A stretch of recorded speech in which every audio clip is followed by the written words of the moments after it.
14장 16절로 21절의 말씀 봉독해 올립니다. 내가 아버지께 구하겠으니 그가 또 다른 보엘사를 너희에게 주사 영원토록 너희와 함께 있게 하시리니 저는 진리의 영이라. 세상은 능히 저를 받지 못하나니 이는 저를 보지도 못하고 알지도 못함이라. 그러나 너희는 저를 아나니 저는 너희와 함께 거하시며 또 너희 속에 계시겠음이니라. 내가 너희를 고아와 같이 버려두지 아니하고 너희에게로 오리라. 조금 있으면 세상은 다시 나를 보지 못할 터이되 너희는 나를 보리니 이는 내가 살았고 너희도 살겠음이니라. 그 날에는 내가 아버지 안에 너희가 내 안에 내가 너희 안에 있는 것을 너희가 알리라. 나의 계명을 가지고 지키는 자라야 나를 사랑하는 자니 나를 사랑하는 자는 내 아버지께 사랑을 받을 것이요 나도 그를 사랑하여 그에게 나를 나타내리라. 아멘. 함께 은혜 받고자 하는 제목은 본질적 재림을 약속하신 예수님이라는 제목을 통해서 함께 은혜를 받고자 합니다. 성경은 창세기서부터 계시록까지 기록된 모든 내용이 내가 살아 있을 때에 한해서 주어진 말씀이지 내가 죽은 다음에 어떤 것이 이루어지는 사건은 아무것도 없습니다. 그러니까 이 재림이라는 것도 내가 살아 생전에 재림이 나에게 있어야 되는 것이지 내가 죽은 다음에 재림은 의미도 가치도 아무것도 없는 것입니다.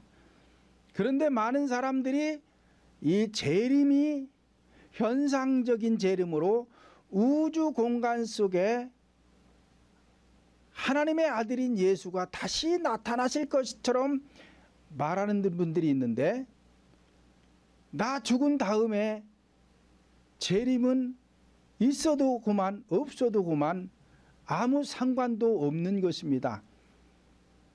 그래서 예수님은 육신의 몸을 입고 이 땅에 오셔서 십자가에서 본을 보이시고 승천하시기 이전에 우리에게 약속하신 것은 다시 오마 하고 약속하셨는데 그것이 현상이 아니라 본질 속에 오겠다라는 것을 약속하신 것입니다. 그러니까 성령으로 인간 영 속에 다시 오시겠다라고 약속을 하신 것이니까 재림이라는 것도 내가 살아 생전에 이 재림이 내게 이루어져야 내가 복을 받는 것이지 내가 살아 생전에 내 안에 재림이 일어나지 아니하면 아무것도 없어요. 오늘날 우리나라의 많은 교회들이 그리스도의 재림에 대하여 오해를 하고 있습니다. 우주 공간 속에 오시는 줄로 생각을 하고 있기 때문에 그렇습니다. 성경은 현상적으로 재림하는 것이 아니라 본질적으로 재림하겠다는 것인데 본질적으로 보지도 알지도 못하기 때문에 예수님께서도 또다시 현상적으로 현상 속에 재림하는 줄로 알고 있는 것입니다. 왜냐하면 성경을 현상적으로 보고 있기 때문에 그런 것입니다. 제가 계속 말씀드리지만 성경이라는 것은 현상이다 그랬어요. 이론이다 그랬어요. 껍질과 같다 그랬어요. 의식적인 것이다 그랬어요. 그러니까 이 성경을 통해서 본질을 볼 줄 알아야 되는데 이 본질을 못 보고 성경을 성경대로 보니까 현상 속에서 무엇이 일어나는 것처럼 말하는 분들이 있는데 그것은 아직 몰라서 그런 것입니다. 그러나 오늘 본문도 보면 현상적인 재림이 아니라 성령님이 인간의 심령 속에 재림한다는 것을 분명하게 말씀하고 있습니다. 본문 16절을 보면 내가 아버지께 구하겠으니 그가 또 다른 보혜사를 너희에게 주사 영원토록 너희와 함께 있게 하시리니 라고 하였습니다. 자, 보혜사를 너희에게 주사, 즉 보혜사, 영원토록 함께 하신다는 것입니다. 그래서 보혜사라는 것은 성령님을 말하는 거예요. 그러니까 예수님은 지구상에 머무를 때에 약속하시기를 보혜사 성령님을 보내주시겠다라고 약속한 것이지 자신이 육신의 몸으로 다시 오시겠다라고 약속한 게 아닙니다.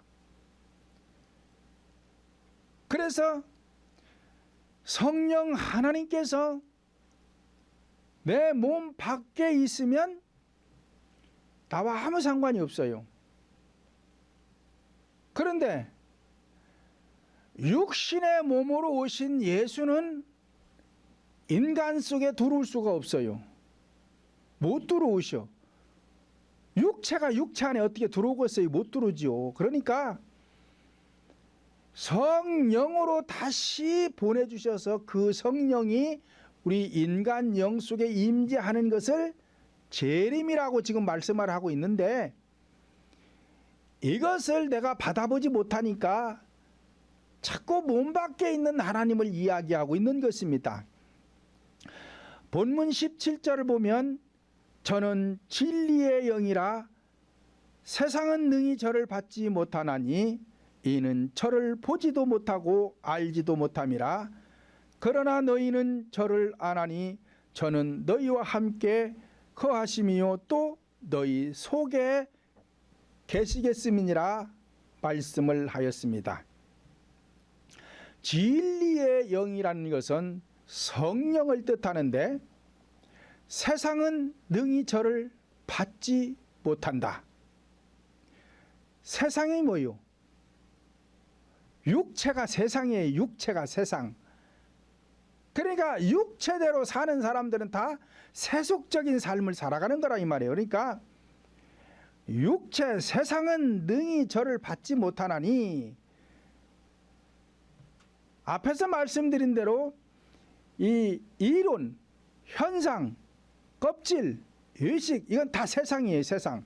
그러니까 이런 신앙은 저를 받지 못한다. 성령을 받지 못한다. 지금 그 말씀을 하시고 계시는 것입니다. 그래서 이 성령이 내 영 속에 임재를 하도록 하려면은 세상적인 세속적인 신앙생활을 하면은 안 된다 이 말이 지금 안 된다 그 소리예요.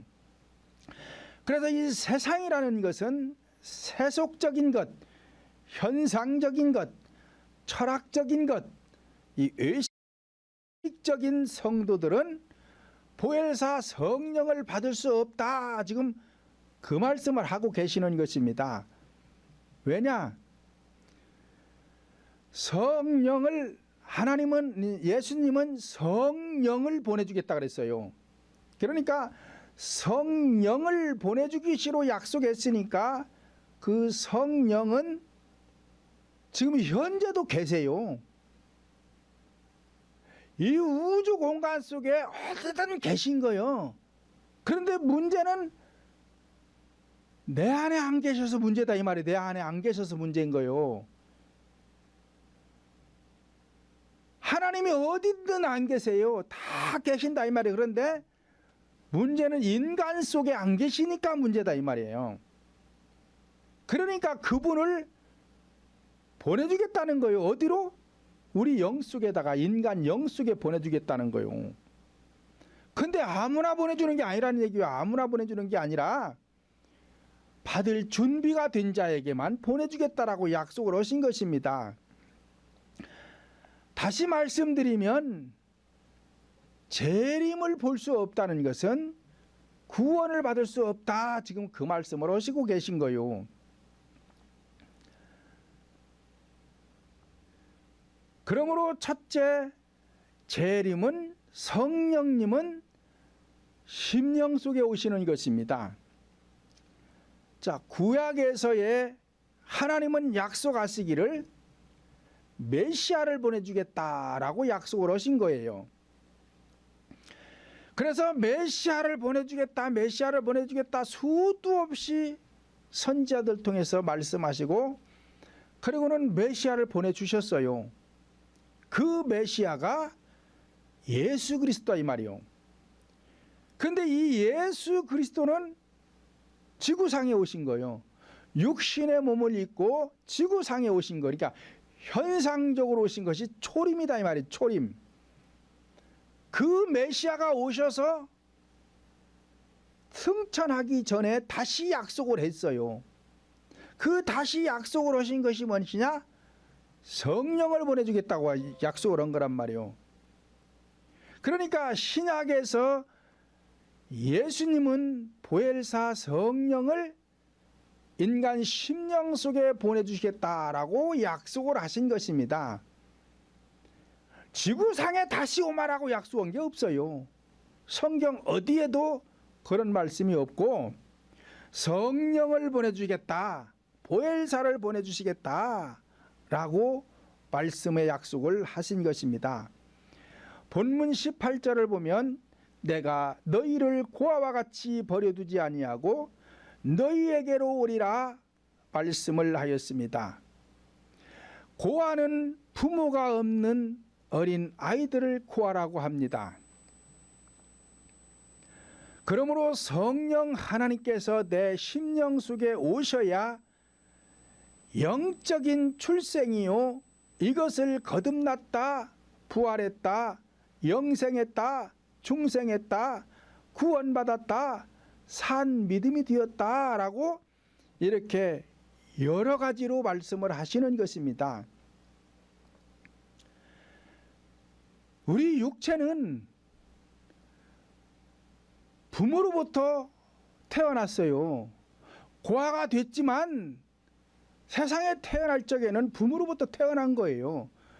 그 아이에게 부모가 어린 나이에 어떤 사고를 당했든지 어떤 질병으로 죽었든지 죽고 나면 고아가 되는 것이지. 그러나 이 본질의 영혼은 거듭나야 고아와 같이 버려주지 않겠다는 것은 거듭나게 해주겠다는 것이거든요. 그러면 그 거듭나는 것이 다르게 거듭나는 것이 아니라 성령이 내 영속에 임재함으로 인해서 우리가 거듭나는 것이라 이 말이요. 그래서 에베소서 2장 12절에 보면은 너희가 이스라엘 나라 밖의 사람이고 그리스도 밖의 사람이고 그래서 너희들에게는 소망이 없다라고 합니다. 그러니까 우리가 살아생전에 이 땅에 살아가면서 현세를 살아가면서 성령을 받지 못해서 내 영속에 성령이 임재하지 아니하면 재림이 이루어지지 않았기 때문에 내가 그리스도 밖의 사람이기 때문에 소망 없는 인생을 살아가는 거예요. 그래서 그분을 영접하라는 거예요. 내 몸 밖에 있는 하나님은 나와 상관이 없어요.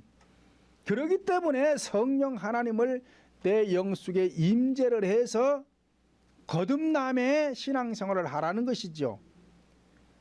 만약 성령이 내 영속에 임재하지 아니하면 거듭나지 않기 때문에 하나님의 자녀가 되지 않기 때문에 하나님께서는 나에게 해줄 수 있는 게 없어요.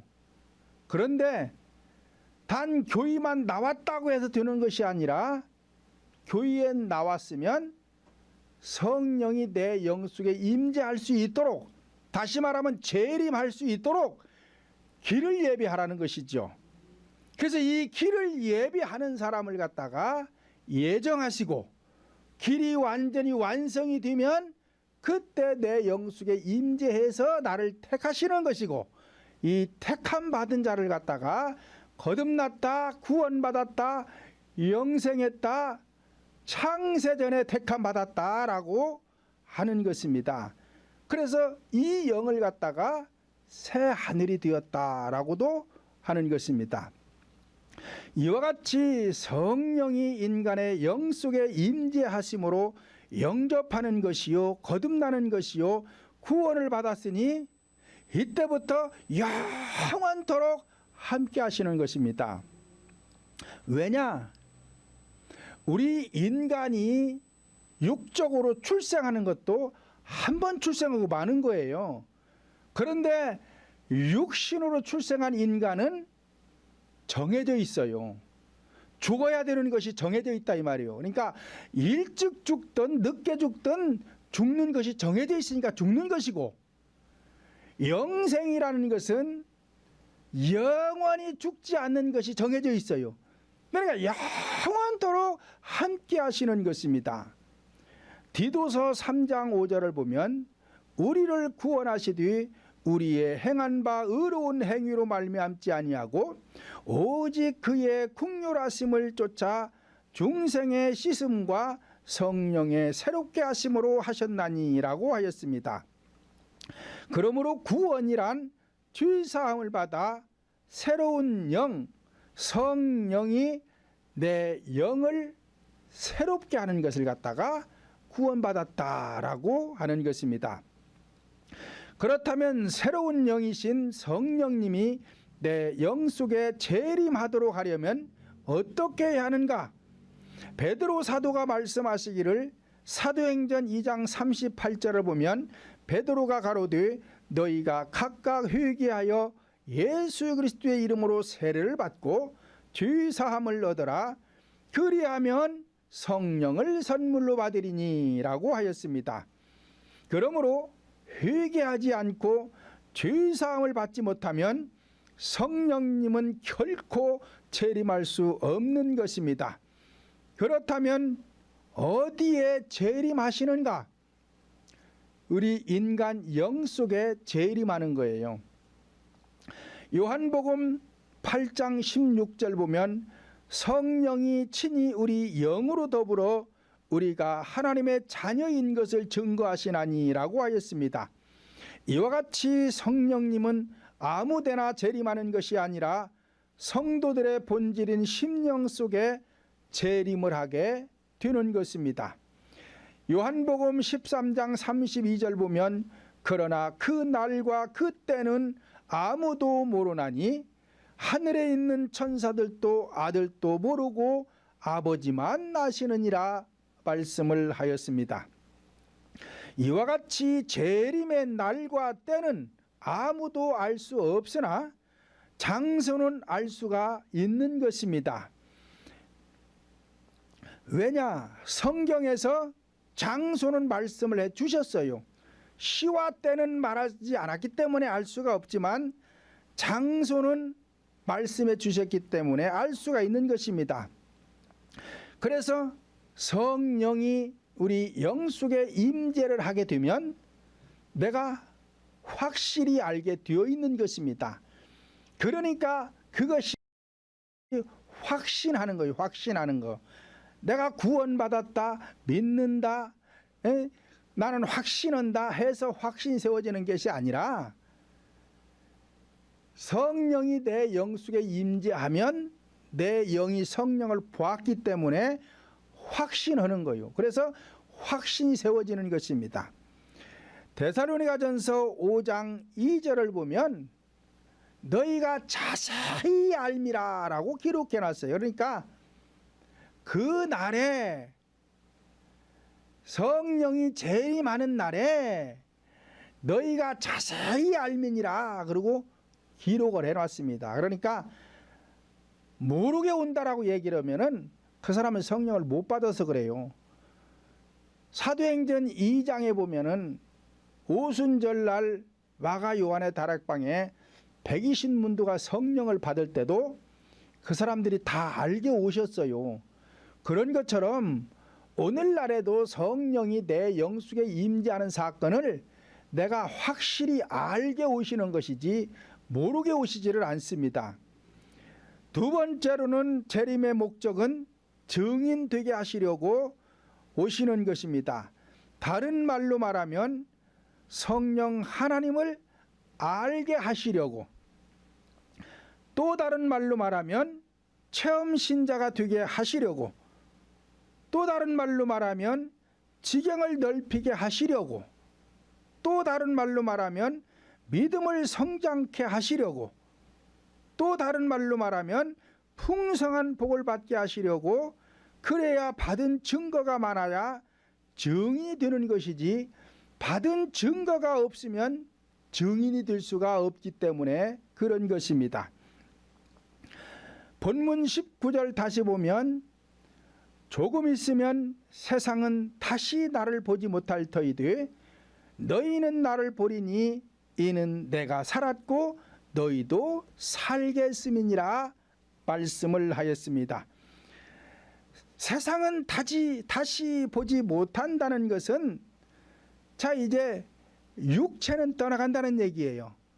육체는 떠나가기 때문에 세상은 나를 다시 볼 수 없다. 왜? 육체로는 이제 오시지 않기 때문에 못 본다는 거예요. 그러므로 현상이나 의식적인 신앙 속에서는 예수를 다시 볼 수 없다는 것입니다. 누가복음 18장 8절 이하에 보면 인자가 올 때에 세상에서 믿음을 보겠느냐라고 하였습니다.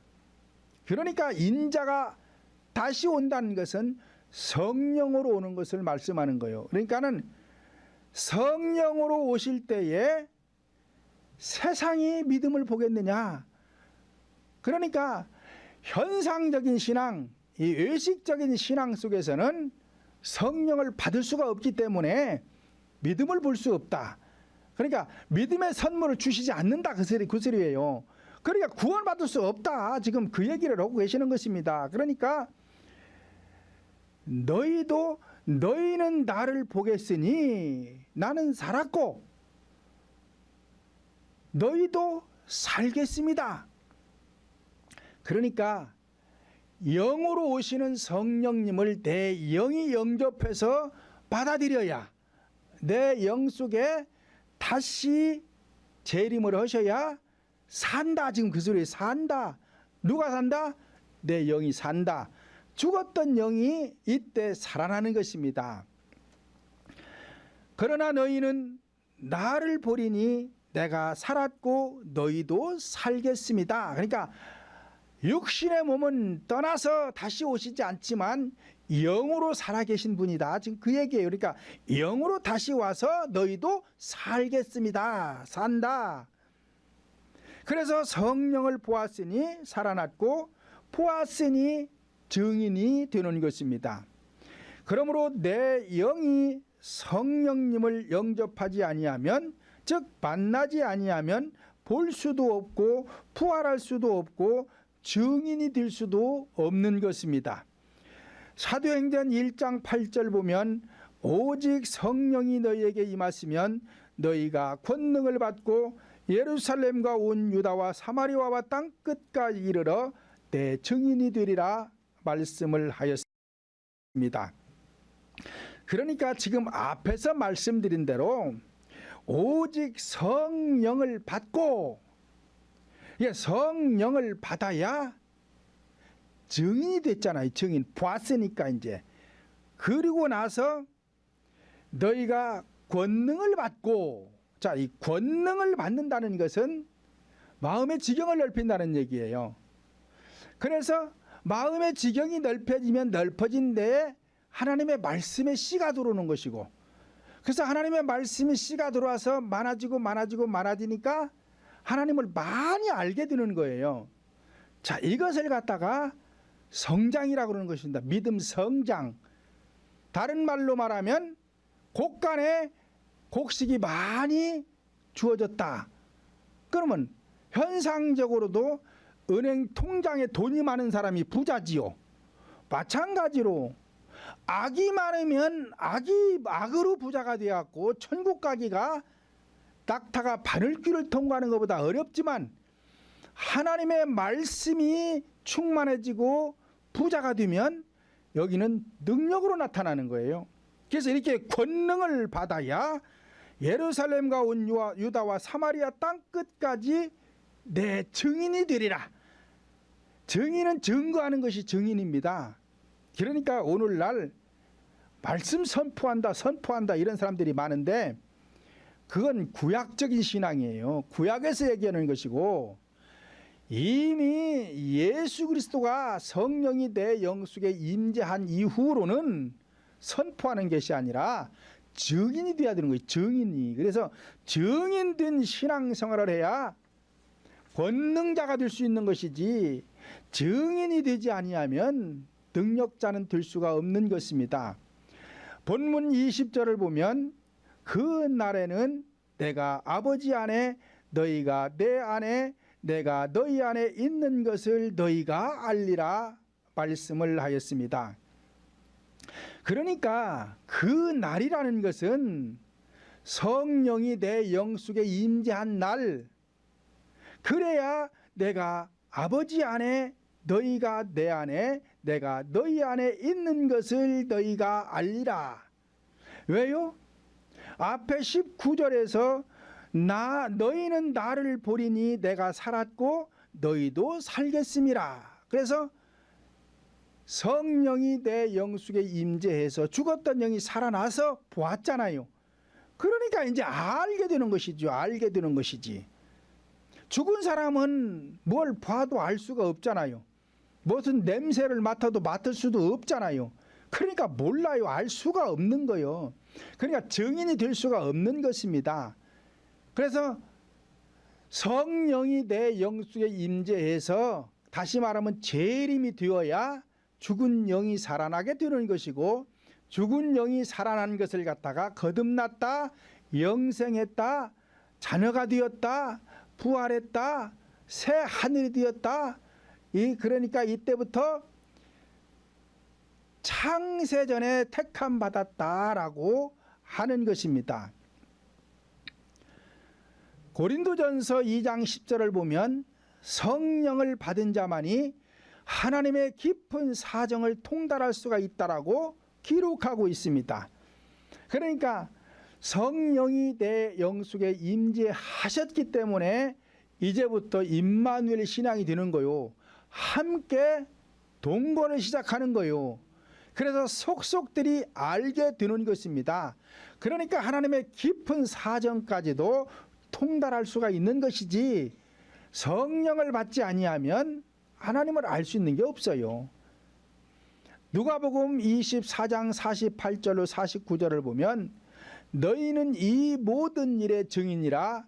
볼지어다 내가 내 아버지의 약속하신 것을 너희에게 보내리니 너희는 위로부터 능력이 입히울 때까지 이 성에 유하라 하시니라 말씀을 하였습니다. 그러니까 이미 성령이 내 영속에 임재해서 이제 증인이 되었으니까 권능이 임할 때까지 떠나지 말고 기다리라는 거예요. 그러니까 성령이 임재하지 않은 사람에게는 권능이 임할 수가 없어요. 그러니까 성령이 임재한 이후에 마음의 지경을 넓혀서 넓혀진 마음 땅, 좋은 땅에다가 하나님의 말씀의 씨앗을 계속 심어가지고 거둬들이는 거예요. 알곡을 거둬들이는 거예요. 그렇게 해서 내 심령 속에 하나님의 말씀의 씨가 많아지면 그만큼 하나님을 많이 알게 되는 것이고, 속속들이 알게 되고, 그걸 갖다가 믿음 성장했다, 장성한 믿음의 분량이 왔다, 이걸 성령 충만이다, 그러니까 권능이 나가게 되는 것입니다. 그러니까 이 권능이 입힐 때까지 예수님은 지금 제자들에게 명령을 하신 거예요. 그리고 나가서 예루살렘과 유대와 사마리아 땅 끝까지 이르러 내 증인이 되리라. 그러니까 하나님의 복음을 전파하는 사람들은 보통 관문을 통과하지 않고는요, 이게 불가능한 거예요. 요한일서 1장 1절로 2절 보면 태초부터 있는 생명의 말씀에 관하여는 우리가 들은 바요 눈으로 본 바요 주목하고 우리 손으로 만진 바라 이 생명이 나타나신 바 된지라 이 영원한 생명을 우리가 보았고 증거하여 너희에게 전하노니 이는 아버지와 함께 계시다가 우리에게 나타내신 바 된 자니라 말씀을 하였습니다. 자, 이와 같이 태초부터 있는 생명의 말씀에 관하여 우리가 보았다. 현상적인 태초는 우리 인간이 있지도 않았어요. 제자들도 있지도 않았어요. 그런데 이 제자들이 뭘 봐요, 보기는. 그래, 이 현상적인 걸 말하는 것이 아니라 지금 본질적 태초를 말한다 이 말이에요. 본질적 태초. 본질적 태초라는 것은 성령이 내 영속에 임재하는 사건, 이 재림이 이루어지면 이게 태초라니까요. 그래서 창세전에 택함 받았다라는 것을 지금 말하고 있는 거예요. 그러니까 들은 바요. 성령이 내 영속에 임재함과 동시에 내 영이 살아나는 것이고 살아났으니 보고 듣고 만지게 되는 것이죠. 자, 이것을 지금 사도들이 보았다는 거요. 만졌다는 거요. 들었다는 거요. 그런데 이 생명이 나타났다. 어디에 나타났다는 거예요? 지금 내 영속에 나타났다는 거예요. 그래서 이 영원한 생명을 우리가 보았고 증거하여 너희에게 전한다. 영으로 봤다는 거예요. 육체로 계실 적에는 육체로 보았어요. 그렇지만 육체 본 거 가지고는 이 제자들이 할 수 있는 게 아무것도 없습니다. 왜? 십자가에 달린다니까 다 도망갔잖아요. 그런 사람들이 뭘 알고 뭐를 해요? 지금 그걸 말하는 것이 아니라 마가 요한의 다락방에서 전혀 기도에 힘쓰다가 오순절날 성령을 받으면서 이 사건을 보게 된 거요. 알게 된 거요. 지금 그 얘기를 하는 것입니다. 이와 같이 눈으로 보고 듣고 만진 바라는 것은 성령을 말하는 거예요. 성령을. 그러므로 증인은 듣고 보고 만진 것, 즉 체험된 것을 전해야 증인된 자로서 설득력이 있는 것입니다. 세 번째로는 성령 재림의 목적은 열매를 맺어 또 다른 생명을 낳게 하는 것입니다.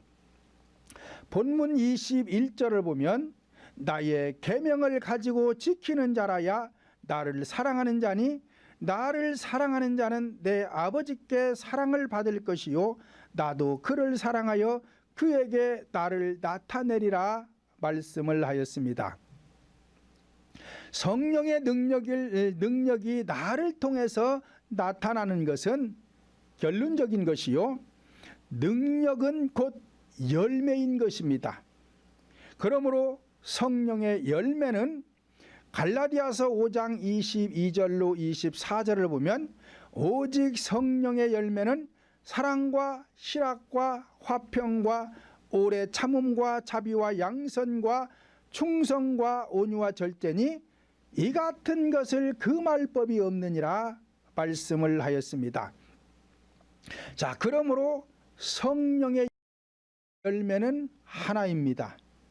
그런데 이 9가지는 속성을 말하는 것입니다. 자, 예를 들면 사과라는 것이 하나인데 이 사과 속에 여러 가지 성분이 들어있어요. 근데 이 사과가 꽃이 떨어지면 열매가 열립니다. 그렇다고 해서 이것을 사과라고 하는 거지 않아요. 왜? 먹을 수도 없는 거기 때문에 사과는 사과인데 아직 자라지를 않았어요. 그래서 맛도 없습니다. 영양가치도 없습니다. 그래서 그건 사람이 먹지를 않아요. 그럼 언제 먹느냐? 뜨거운 태양을 견뎌내고 비바람을 견뎌내고 그래서 성장되어서 가을에 가서 익혀진 과일 속에 모든 성분이 갖춰지는 거예요. 그거를 먹는 것입니다. 그리고 그걸 갖다가 사과라고 하는 가치가 있는 것이지, 마찬가지로 교회의 지도자는 성령의 열매를 가져야 되는데, 이 성령의 열매가 이 9가지 속성이 내 안에 갖춰져야 된다 이 말이요. 그래야 비로소 성령의 열매의 역할을 할 수가 있는 거요. 그런데 어떤 분들은 자꾸만 달란트가 다르다고 자꾸 얘기를 해요. 달란트가 달라서 어떤 사람은 막 사랑이 있고, 어떤 사람은 능력이 있고, 어떤 사람은 또 뭐 찬양을 가지고 오고, 어떤 사람은 또 뭐 대체의학을 가지고 뭐 목회하고, 여러 가지를 가지고 할 수 있다라고 얘기를 하는데, 그런 것이 아니고, 성령의 열매는 하나인 나에게 이 9가지 속성이 갖춰져야 비로소 익혀진 열매가 되어서 이 속에 생명이 살아있는 것이지, 그렇지 않으면은 안 되는 것입니다. 그래서 교회 성도들은 각자의 달란트가 다 달라요. 왜? 하는 직업이 다 다르기 때문에 그렇습니다. 그러나 목사님들은 하는 일이 똑같아요. 구약의 선지자들도 똑같았어요. 예수님도 오셔서 선지자들이 했던 거 그대로 했어요. 그리고 예수님 가시고 나니까 사도들이 예수님이 했던 거 그대로 하는 것입니다. 똑같은 일을 한 거예요. 그러면 오늘날에도 교회의 지도자는 똑같은 일을 하기 때문에 똑같아야 되는 거예요. 그런데 이걸 갖추지 않았으니까 자꾸 자기 합리화를 위해서 어떤 사람은 뭐 가르치는 은사가 있고, 뭐 또 어떤 사람은 뭐 다른 은사가 있고, 뭐 어떤 사람은 또 다른 게 있고, 뭐 어떤 사람은 또 다른 은사가 있다고 그렇게 자꾸 얘기를 해요. 근데 그것은 잘못된 거예요. 그런 게 그렇게 되면 안 되는 거예요. 그래서 이 교회는 부산에 있는 교회든 광주에 있는 교회든 서울에 있는 교회든 인천에 있는 교회든 목사님들은 똑같은 말을 해야 돼. 왜? 성경은 똑같아요. 창세기서부터 계시록까지 똑같이 기록되어 있는 거예요. 그분들이 보는 성경이나 제가 보는 성경이나 똑같이 기록되어 있어요. 그러면 똑같은 말을 해야지. 왜 말하는 사람마다 다 틀려요? 현상으로 보니까 그렇단 말이에요. 현상으로 보니까. 그러니까 예를 들어 말하면 시계라는 것은 수백 가지 수천 종류가 있을 수 있다니까요. 모양이 다 다르잖아요. 모양이 다 다르잖아요. 이게 현상이란 말이에요. 현상. 그러니까 어떤 사람은 사각진 것을 가지고 얘기할 수가 있고, 어떤 사람은 둥근 거 가지고 얘기할 수 있고, 어떤 사람은 개종시계 가지고 얘기할 수 있고, 어떤 사람은 숫자 나오는 거 가지고 얘기할 수 있고, 어떤 사람은 바늘이 돌아가는 거 가지고 얘기할 수 있고, 이렇게 여러 가지로 말할 수가 있으나 본질은 하나란 말이에요. 본질은 둥근 시계든 네모적인 시계든 손목 시계든 개종 시계든 시간 알리는 거, 시간 알리는 거예요. 그러면 그 시간 알리는 것만 얘기하면은 똑같은 소리를 낼 수가 있는 겁니다. 그런데 이 성경을 가지고 본질을 못 보니까, 현상을 보니까 다 다른 거예요. 이 소리가 다 다른 거예요. 그렇게 되면 어떤 의미도 가치도 없기 때문에 그곳에서는 절대로 구원은 있을 수 없습니다. 안 되는 거예요. 그러니까 오늘 본문 17절에서 저는 진리의 영이라 세상은 능히 저를 받지 못하나니, 자, 세상이라는 건 현상을 말한단 말이에요. 시계로 말하면은 시계 껍질, 의모, 요걸 말한단 말이에요. 이것은 본질이 받았다는 얘기예요. 본질이. 그러니까 저들은 구원받을 수 없다. 이는 저를 보지도 못하고 알지도 못한다. 왜요? 세상이니까, 현상이니까 본질을 지금 모른다는 얘기예요. 그러나 너희는 저를 아나니 저는 너희와 함께 거하심이요 또 너희 속에 계시겠음이라.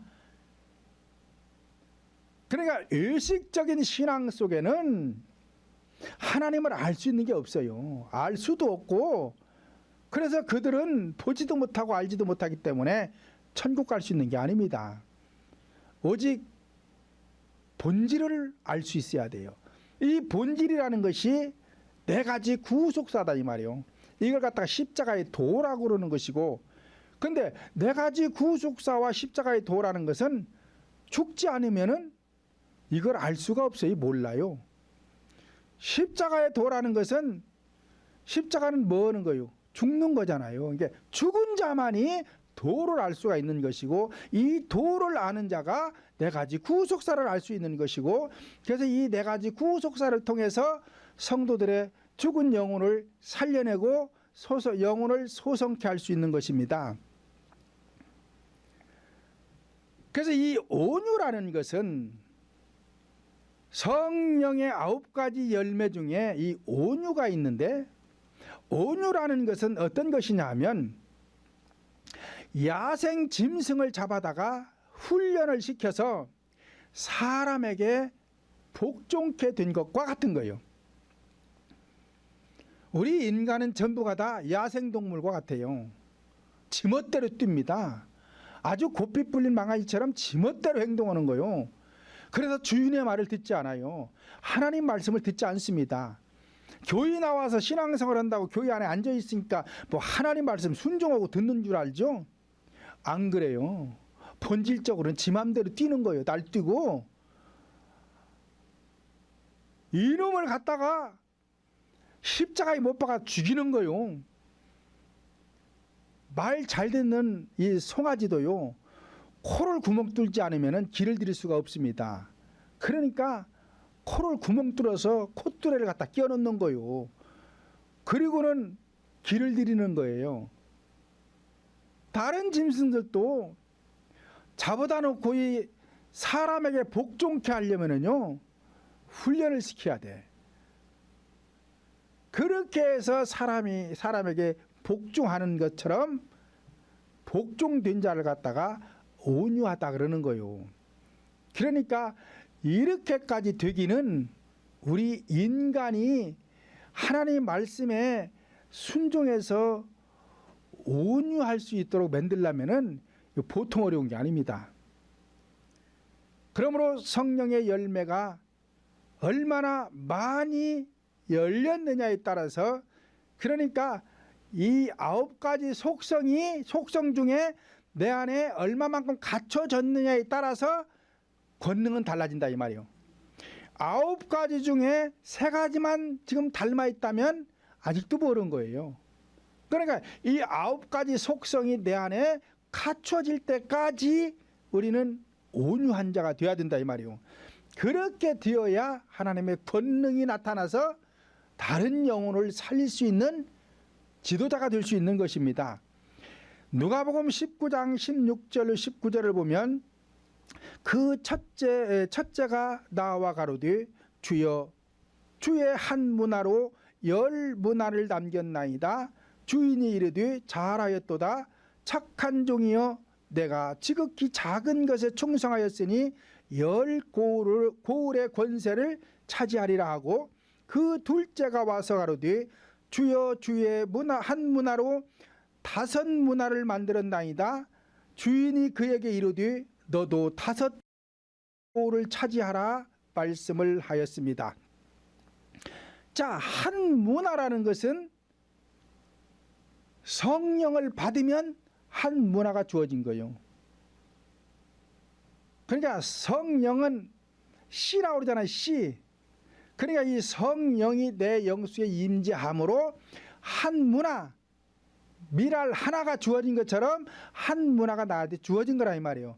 이 주어진 걸 가지고 내 마음의 지경을 얼마나 넓혔느냐에 따라서 10문화를 남겼느냐 5문화를 남겼느냐 차이가 있단 말이에요. 그래서 10문화를 남긴 사람에게는 10고을을 차지할 수 있는 권세를 주겠다.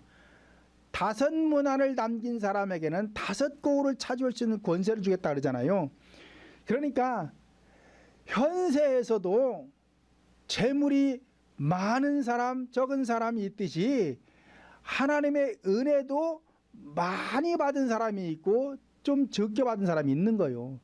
자, 이것이 현세를 살아가면서 권세로 나타나는 것입니다. 성령의 씨앗 하나로 얼마나 많은 열매를 거두었느냐에 따라 하늘의 권세, 즉 영적인 권세 능력이 달라지는 것입니다. 저와 여러분 모두는 열 고울의 권세자들이 되어서 현세를 살아가면서 나는 물론이요 내 가정 내 자녀들에게 축복의 통로가 되시기를 예수님의 이름으로 축원을 드립니다. 살아계신 하나님 감사합니다. 주님의 은혜 감사합니다. 오늘 또 저희들에게 귀한 말씀 주시고 깨달아 알게 하시니 감사합니다. 저희들은 성경을 오해하지 않도록